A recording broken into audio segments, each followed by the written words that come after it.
사사기 1장 1절에서 3절까지의 말씀입니다. 여호수아가 죽은 후에 이스라엘 자손이 여호와께 여쭈어 이르되 우리 가운데 누가 먼저 올라가서 가나안 족속과 싸우리이까? 여호와께서 이르시되 유다가 올라갈지니라. 보라, 내가 이 땅을 그의 손에 넘겨주었노라 하시니라. 유다가 그의 형제 시므온에게 이르되 내가 제비 뽑아 얻은 땅에 나와 함께 올라가서 가나안 족속과 싸우자. 그리하면 나도 내가 제비 뽑아 얻은 땅에 함께 가리라 하니 이에 시므온이 그와 함께 가니라. 아멘. 아멘. 저는 오늘 사사기 1장 말씀 전체를 중심으로 안 한 건가 못한 건가 이와 같은 제목으로 잠시 하나님의 말씀을 나누도록 하겠습니다. 오늘부터 사사기 말씀을 나누도록 하겠습니다. 서론격으로 잠시 말씀드리자면 이 사사기는요, 이스라엘 역사에서 사사라는 직함을 가진 사람들이 나라의 지도자로 세워졌던 약 300년의 기간을 다루었던 그 역사서입니다. 사사라는 명칭은 영어로는 저지라고 하고요, 심판, 판관이라는 뜻이 있습니다.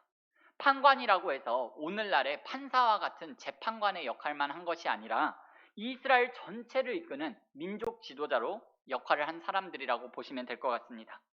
이 사사들은요, 어떤 특별한 면모를 갖춘 사람들이 아니었고요, 대부분 평범한 사람들이었습니다. 하나님께서 지극히 평범한 사람들을 사용하셔서 국가의 비상시의 민족 지도자들로 세우셔서 그들을 사용하셨기 때문에 저는 어떻게 보면 이 사사기를 사사기라는 명칭도 좋지만 평신도 사역기라고 보면 어떨까라는 생각을 해보게 되었습니다.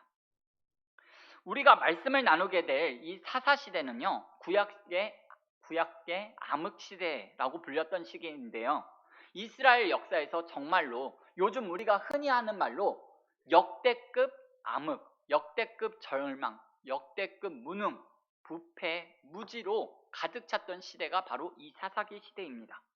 사사기 말씀을 앞으로 계속해서 나누면서 말씀드리겠습니다만 이 시대가 역대급으로 타락한 이유, 역대급으로 부정한 시대라고 불려지는 이유를 가리켜서 성경은 그때의 이스라엘 왕이 없으므로 백성이 각기 제 소견에 오른 대로 행하였더라 라고 표현하고 있습니다.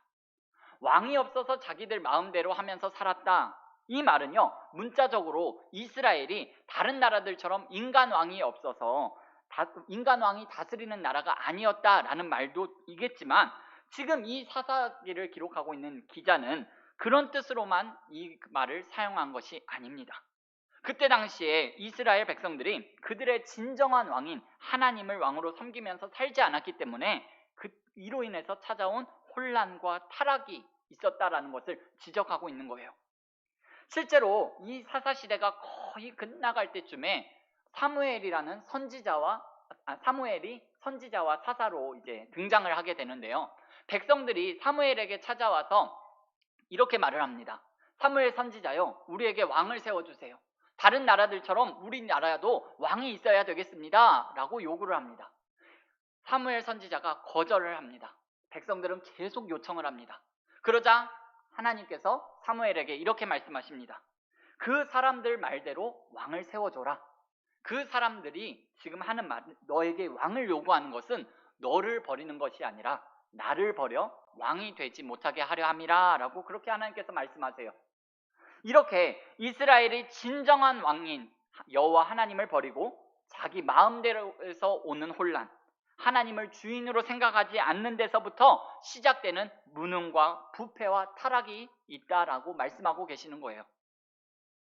하나님 없이 내 마음대로 살 때 찾아오는 혼란, 부패, 무능, 타락은요, 비단 이스라엘 사사시대에만 있는 이야기가 아닙니다. 어느 나라, 어느 시대를 막론하고 있을 수 있는 일입니다. 잠언 29장 18절 말씀에 보면 이런 말씀이 있습니다. 묵시가 없으면 백성이 방자히 행하거니와 라고 되어 있습니다. 여기서 묵시라는 말은 하나님의 말씀입니다. 그리고 방자히라는 말은요, 망할 짓 한다라는 뜻인데요, 그러니까 무슨 말이냐면 하나님 말씀이 없으면 망할 짓 하게 되어 있다라는 뜻입니다. 하나도 틀리지 않는 말씀이죠. 여러분, 지금 저 밖에 하나님 없이 그리고 하나님에게 관심을 갖지 않고 사는 사람들의 모습을 한번 생각해 보세요. 그 사람들이 어떤 가치관을 가지고 어떤 죄를 지으면서 살고 있는지요. 그 사람들이 정말 상상을 초월하는 죄를 지으면서 살고 있는데 전혀 양심의 가책을 느끼지도 않으면서 그 사람들이 하루하루를 살아가고 있습니다. 그래서 여러분, 사사기 말씀을 나누면서 우리가 꼭 마음에 담아가야 할 교훈 한 가지가 있습니다. 사사기를 읽고 말씀을 듣고 그 다음에 여러분 다른 거 하나도 안 남아도 이 한 가지는 남았으면 좋겠습니다. 저를 한번 따라해 보시겠어요? 하나님을 왕으로, 말씀은 가까이. 네. 이 문장 하나 마음에 담고 사사기를 통해 여러분들과 저에게 주시는 하나님의 음성이 들려주는 이 밤 될 수 있기를 예수님의 이름으로 축원을 드립니다. 오늘 사사기 1장을 펴놓고 먼저 좀 생각해보고 싶은 게 뭐냐 하면, 여호수아가 죽은 다음에 이스라엘 백성들이 하나님께 물어봅니다. 하나님, 우리 중에 누가 먼저 올라가야 합니까? 라고 묻습니다. 그러자 하나님께서 유다 지파가 올라가라 라고 말씀하세요. 하나님은 왜 다른 지파가 아니라 유다 지파에게 올라가라고 말씀하셨을까요?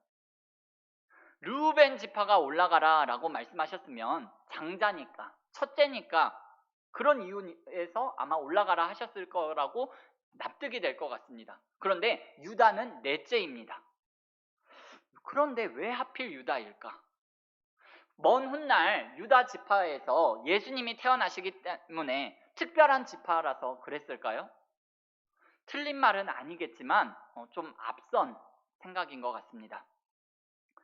이것은 아마도 유다 지파가 분배받은 땅과 관련되어 있다라고 생각이 듭니다. 여러분, 이 앞에 지도를 한번 봐주시기 바랍니다.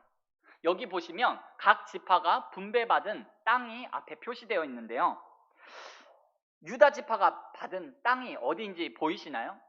저 아래쪽에 보면 약간 분홍색으로 표시되어 있는 곳이 바로 유다 지파가 분배받은 땅입니다.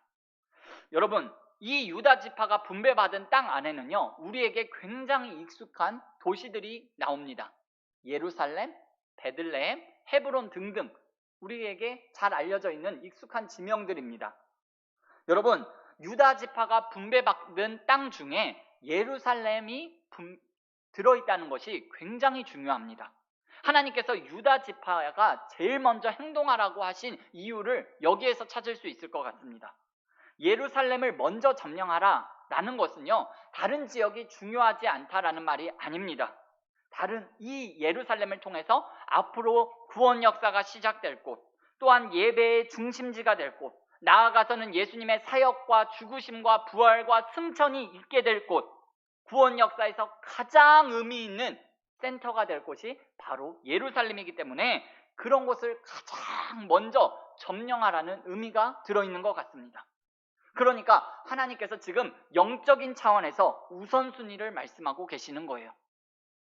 여러분, 오늘 먼저 유다가 올라갈지니라 라고 말씀하시는 이 하나님의 말씀 속에서 우리가 이 말씀의 의미를 좀 마음에 담아야 할 것 같습니다. 우리의 삶의 우선순위가 좀 정립되어야 할 것 같습니다. 어떻게 정돈할까요?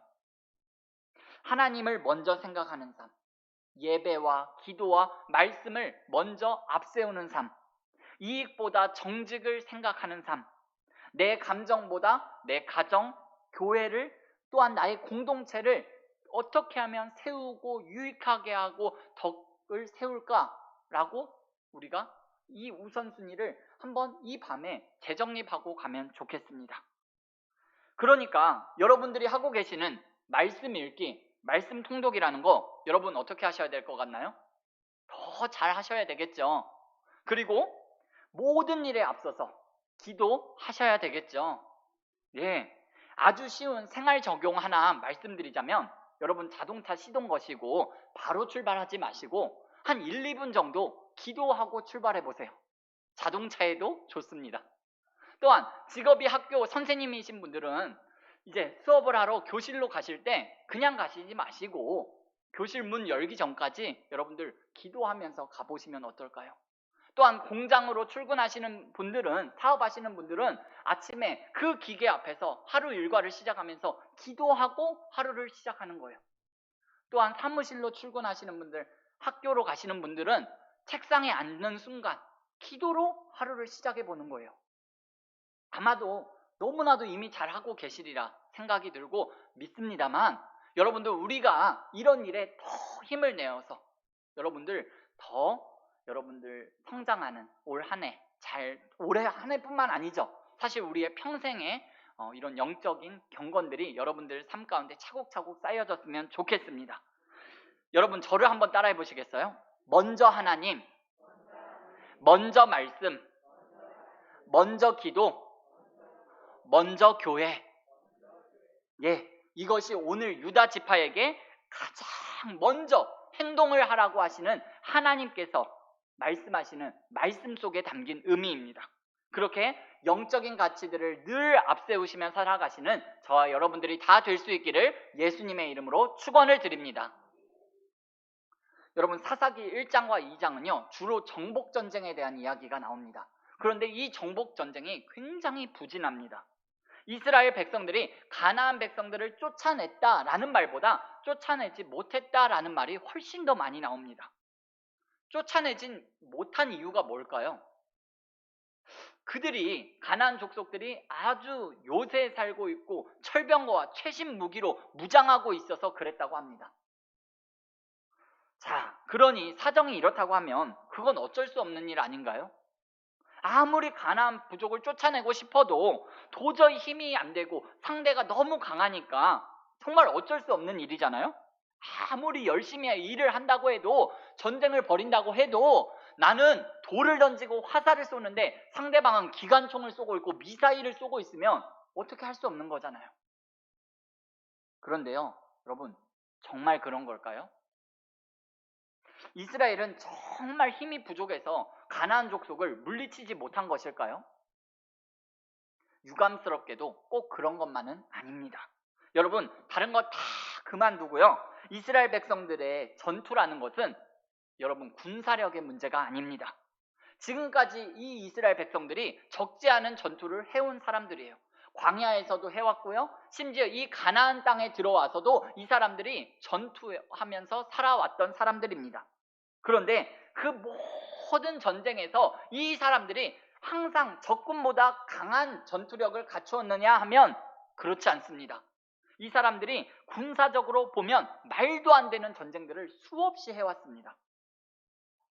아무 말도 하지 말고 법궤를 앞세우고 성을 하루에 한 바퀴씩 돌아라, 그리고 마지막 날에 소리를 냅다 질러라, 그러면 성이 와르르 무너질 것이다. 여러분, 말이 되는 소리인가요?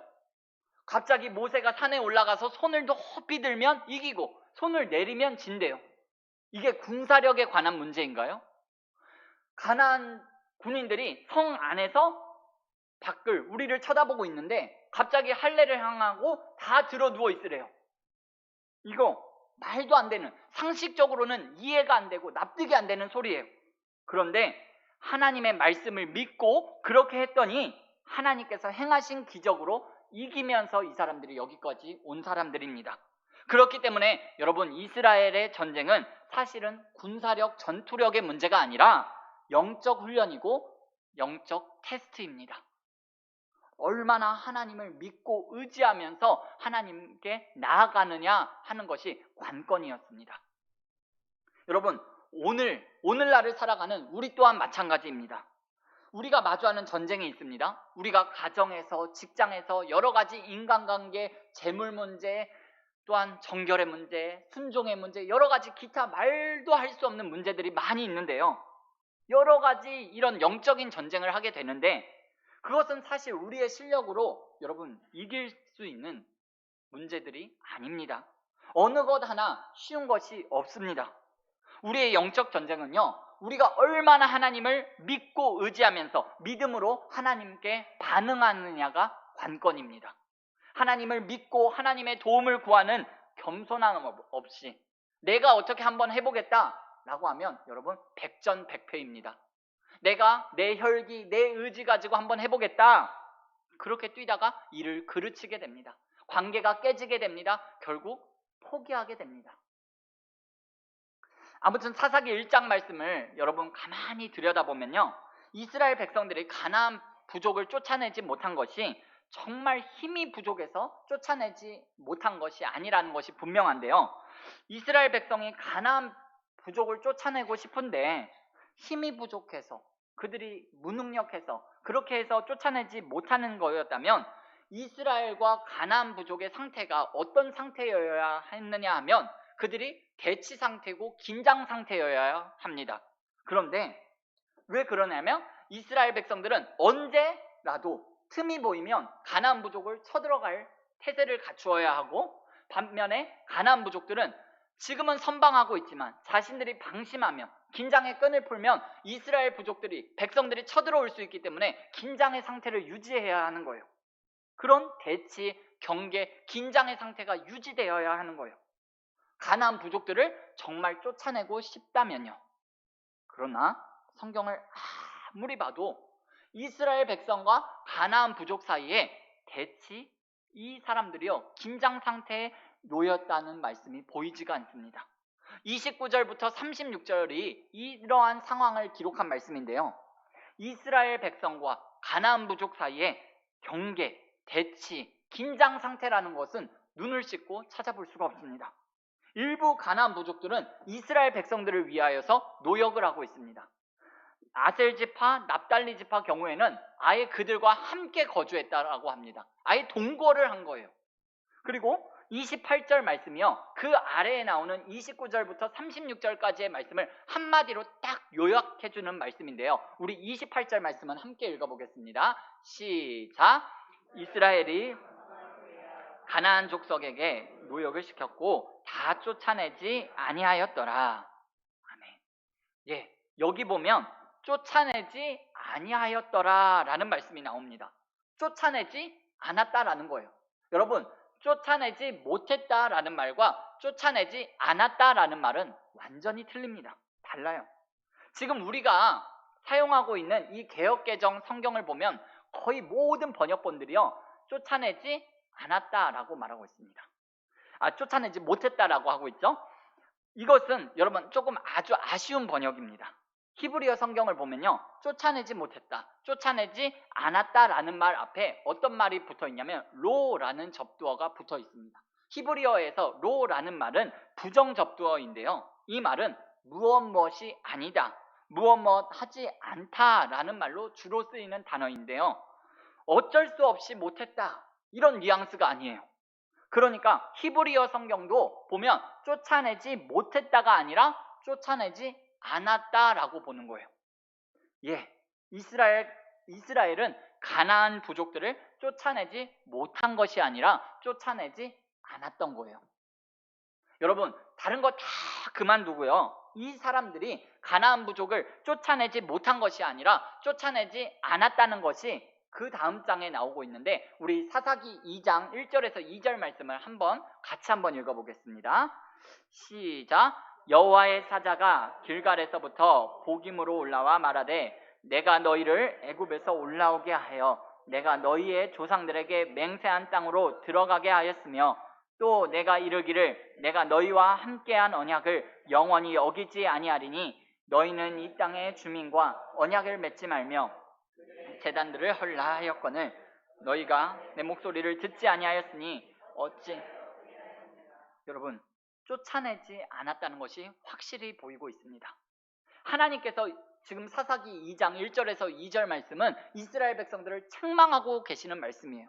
만약 이스라엘 백성들이 마음은 굴뚝 같은데 정말 할 수가 없는 상황이라서 못했다면 하나님께서 지금 이렇게 책망하시면 안 되는 거잖아요. 하나님, 아무리 해도 안 되는 거 어떡해요? 어쩌라고요? 이렇게 충분히 항변할 수 있는 거예요. 그런데 그게 아니기 때문에 오늘 하나님께서 이렇게 말씀하시는 거예요. 내 목소리를 듣지 않았으니 어찌하여 그리했느냐. 말을 안 들었다는 거예요. 말을.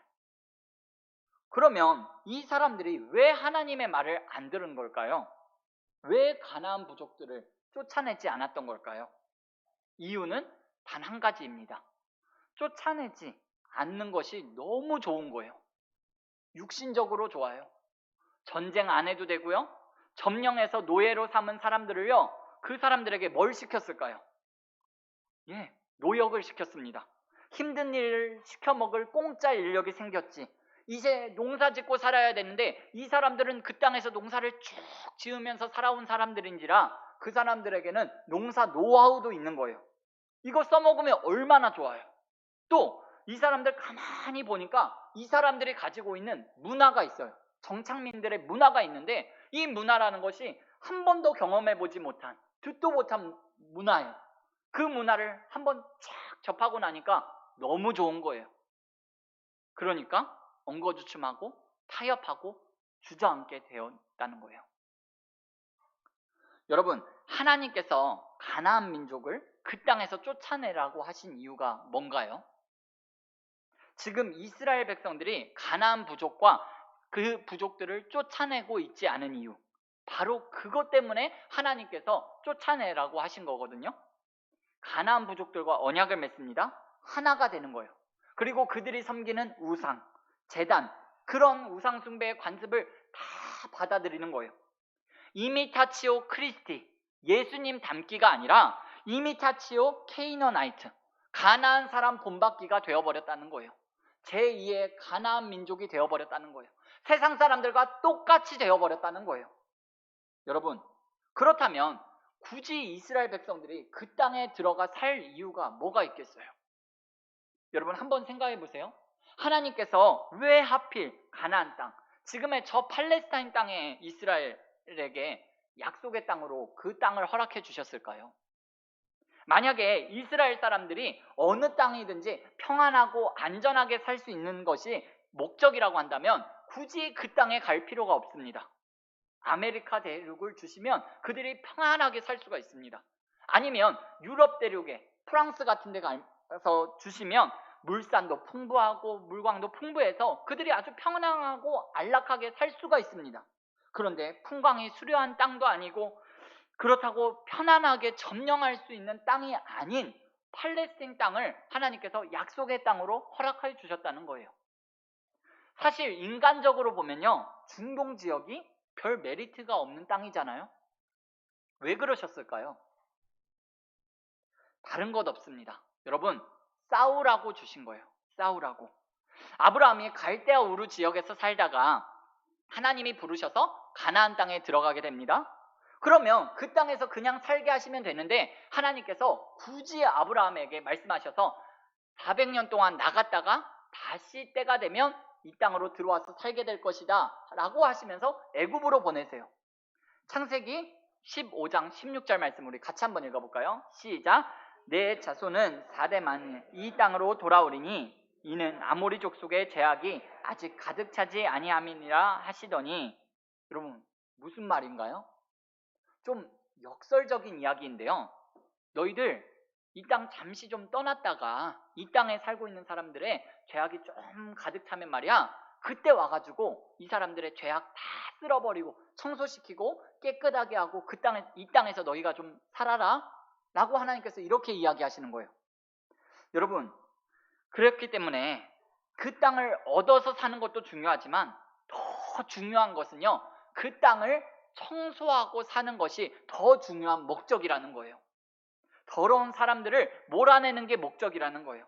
하나님의 백성은요, 그 땅에 사는 오염된 백성들과 다른 사람들이라는 것을 알리는 것이 하나님의 목적이라는 거예요. 여러분, 하나님은 지금 이스라엘 백성들에게 세상의 길과는 다른 하나님의 길을 제시하면서 하나님의 방법으로 새로운 나라를 세울 것을 말씀하고 계세요. 세상의 가치관과 다른, 세상의 가치관을 따르지 않는 새로운 공동체를 세울 것을 하나님께서 말씀하고 계세요.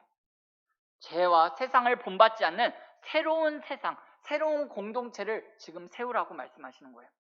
그래서 이스라엘 백성들을 부르시고 훈련시키시고 그들을 여기까지 인도하신 거예요. 그런데 이스라엘 백성들이 지금 이 일에 실패를 하고 있습니다. 세상 따라가고 있는 거예요. 이렇게 되면 이 사람들이 이 땅에 존재하는 의미가 사라집니다. 세상을 따라가고 세상을 닮는 것은 하나님의 일을 얼짱 꽝으로 만드는 일이라는 거예요. 오늘 이 말씀, 성경 말씀에 나오는 이스라엘 백성들의 문제가요, 이것이 그대로 오늘 우리의 문제이기도 합니다. 우리가 이 세상을 사는 의미가 어디에 있을까요? 세상 사람들과 다른 삶을 사는 데 있습니다. 예수님 믿는 사람들은요, 여러분 달라야 합니다. 오늘날 한국교회의 가장 치명적인 약점, 문제점이 뭘까요? 왜 교회의 권위와 위신이 없어지게 된 걸까요? 돈이 없어서 그런 걸까요? 아니면 똑똑하지 못해서 그런 걸까요? 그렇지 않지요. 바로 교회가 세상과 다르지 않는 거예요. 딱 그거 하나예요. 세상 사람들과 예수 믿는 사람들이 똑같은 거예요. 다르지가 않아요. 여러분, 교회가, 그리스도인들이 세상과 다른 길을 가고 세상에 빛을 비추고 소금의 맛을 내기 위해서는 먼저 내 마음속에 있는 가나안 부족들을 쫓아내셔야 합니다. 우리 마음에 얼마나 많은 죄악들이 숨어 있는지 모릅니다. 얼마나 많은 괴물들이 자리 잡고 있는지 몰라요. 거짓과 음란, 욕심과 혈기, 복수와 미움, 시기와 질투, 서열과 경쟁, 모략과 음해, 당파와 다툼, 이런 것들이 우리들 마음에 가득가득합니다. 하나님 말씀이 정말 하나도 틀린 것이 없는 것이 만물보다 부패한 것이 사람의 마음이라고 했습니다. 우리 마음 가운데 또아리 틀고 있는, 앉아있는 여러분 죄악과 싸우셔야 합니다. 죄를 따라가고 싶어하는 육신, 가나안 부족들을 그냥 두고 싶어하는 육신, 가나안 부족들을 그냥 놔두고 같이 살고 싶어하는 자기 자신의 육신과의 싸움을 여러분 하셔야 됩니다. 성경은 어느 정도까지 싸워야 한다라고 말씀하셨느냐 하면 피 흘리기까지 싸워라 말씀하셨습니다. 혈투라는 거예요. 그런데 가만히 보면 싸우는 것은 고사하고 싸우는 것은 그만두고 우리가 죄를 너무 좋아합니다. 죄 짓는 것은 너무나도 재미가 있습니다. 죄 짓는 게 정말 마음속으로부터 싫고 혐오스럽고 극혐이어야지 그 죄를 멀리하고 우리가 이걸 끝까지 끝장내면서 싸울 텐데, 이놈이 정말 우리가 죄를 너무나도 좋아하고 쇠붙이가 자석에게 이끌듯이 자꾸만 죄에게 우리의 마음을 내주고 해바라기가 해를 향하듯이 죄를 향해서 계속 졸졸 쫓아다니고 죄를 향해서 우리의 마음이 굽어지니 여러분 어떻게 하면 좋을까요?